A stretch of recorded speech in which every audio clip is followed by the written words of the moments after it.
What's going on there, YouTube? Welcome back to another comic book video. Okay, so we're going to continue our coverage over the X-Men. As we all know, the X-Men are going through another relaunch called From the Ashes, A New Beginning. Now, with this relaunch, the main goal for Marvel is to move away from the Krakoa era of X-Men comics. Now, with this relaunch, we already covered X-Men #1 that kind of kicked off the whole idea of the relaunch.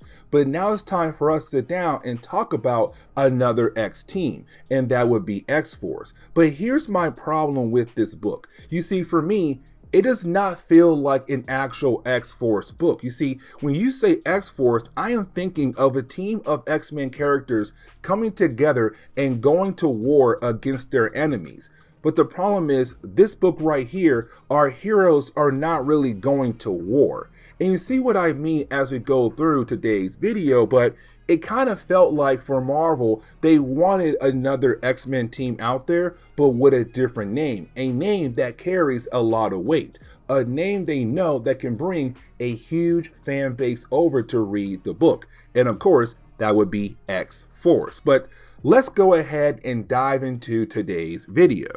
Now, the opening pages of this book, we actually pick up with the X-Men fighting against the Brood. Now, we can tell right off the bat that this takes place in the past because one, the way the X-Men are dressed, and two, by the end of the section, we're going to learn that, well, this is just a hologram. Now, with that being said, we do learn that Sage is going to be our narrator. Now, Sage is a mutant that has the ability to have a mind that works like a supercomputer would. So she's always analyzing different kinds of data on people or other things in the world. And really, when it comes to Sage, she even tells us that once she does meet somebody, she does create a predictive models of everyone she meets, how they think, their motivations, and how they move.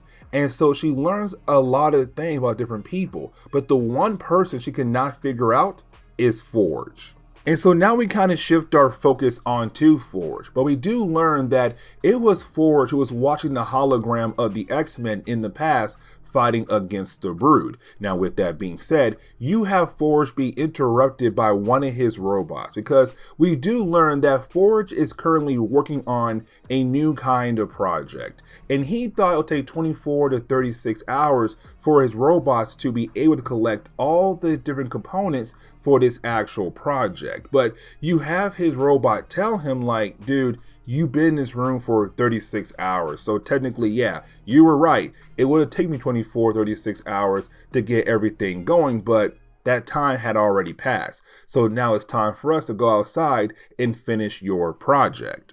Now, we do learn the actual name of this project. It's called Hank McCoy. It's named after the Beast. And here's the reason why, because this is a callback to the early days of X-Men comics. You see, when it came to Hank McCoy, he did not really like the idea of being a mutant. Now, really, this takes place before the day before he became the blue furry character, when he was just your regular Caucasian character, just with big hands and big feet. But he wanted to get rid of those big hands and big feet. And so he kind of tried to do some test runs on his mutation, but unfortunately it backfired on him. And so for Forge, he's saying that when it comes to Beast, he was trying to run away from his mutation, the idea of being a mutant. But for Forge, he does not want to run away. He wants to use his mutation as a way to fix the world, because his powers really work like that, because when he sees a problem, he knows he can fix it with machines. And so his goal right now is to fix the world with his machine solutions. And so we do see Forge kind of going through this very interesting experiment, where it's kind of like a mixture of science and also a mixture of magic. Now remember, Forge can use magic. That was established all the way back in Chris Claremont days of X-Men comics. So it does kind of see that he is using his Native American ritual, but also trying to use a tad bit of science as well to create a new kind of item. But now we have to jump over to, well, Sage. You see, we kind of find out that Sage had basically been sent over to a mental institution because her mind is mentally broken. Now, like I said earlier, when it comes to Sage, her mutant ability makes her mind work like a supercomputer would. She's always analyzing data, trying her best to figure out how things are going to work out. And so apparently, because of the failures of Krakoa, but also her own personal failures on X-Force, her mind is completely broken. And so she was sent over to a mental institution. And so you have Forge being able to actually find her because he needs her for his new X-Force team. Now, when he does arrive, he kind of sits down with her and explains that he knows what she's going through. The whole idea of Krakoa failing, the whole idea of half the world once again hating on mutants, the whole idea of the mutants right now on the run once again across the world is kind of scary. But then he created a small orb that kind of tells him what his next mission in life should be, to fix the world, because the world is apparently broken. And so he does show Sage this orb that he had created and saying, listen, the world is broken and I need your help. And this orb is going to help us to actually save the world. And so just like that, her mind begins to go back to normal. He was able to fix her mind, but also she's now going to join the X-Force team. But as we jump forward 10 days, we actually pick up with Forge and also Sage now officially being members of X-Force. Now, with this happening, we do learn that the orb that Forge had created is kind of like a model of the world. And with that model, there's all these different kinds of fractures. Now, we're kind of told that with these different fractures in the world, it could possibly lead to the end of the world. And so you have our heroes using the orb as a way to kind of tell them, where are these different fractures at? Because they have to fix them as a way to save the world. Now, you had Forge use the orb to tell them where is the first fracture, and apparently it is in Japan. So we now have our first X-Force mission. We got Forge and we got Sage, except when they do arrive in Japan, they are confronted by Betsy Braddock and also Rachel Summers. They kind of tell us they're also part of the X-Force team.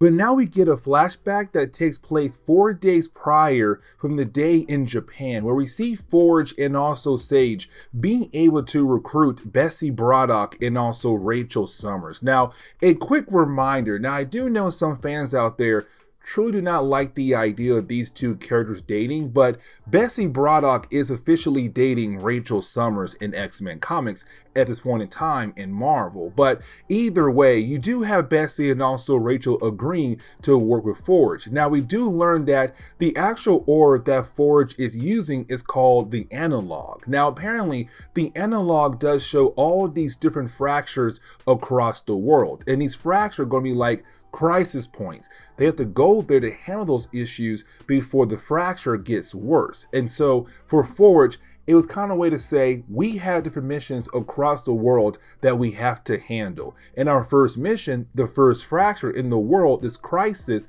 is in Japan. So let's go there and handle this actual issue. And bam, just like that, we now have 4 new team members: Forge, Betsy Braddock, Rachel, and also Sage.